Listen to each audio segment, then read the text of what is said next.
शरद पवारांचा मुख्यमंत्री देवेंद्र फडणवीसांना फोन, बेताल वक्तव्य करणाऱ्या नेत्यांना आवरा अशी टीका योग्य नाही। पडळकरांनी जयंत पाटील यांच्यावर केलेल्या वक्तव्याचा पवारांकडून निषेध। मुख्यमंत्री फडणवीसांकडून गोपीचंद पडळकरांना समज, भविष्यात चांगला नेता व्हायचं असल्यास अशा प्रकारची विधानं करणं योग्य नाही। फडणवीसांचा पडळकरांना सल्ला।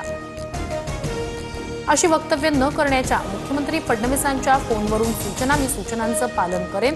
गोपीचंद पडळकर यांची प्रतिक्रिया। आमदार गोपीचंद पडळकर यांच्या वक्तव्याचे सांगली जिल्ह्यात पडसाद। जयंत पाटील समर्थकांचा निषेध मोर्चा। पडळकर नटरंगाची औलाद अशा आशयाचे बॅनर दाखवत जोरदार घोषणाबाजी। जयंत पाटील हा राजाराम बापू पाटील यांच्या औलाद वाटत नाही, काहीतरी गडबड आहे। गोपीचंद पडळकरांनी सगळ्याच मर्यादा ओलांडल्या तर जयंत पाटलांकडून पडळकरांच्या वक्तव्यावर प्रतिक्रिया देण्यास नकार।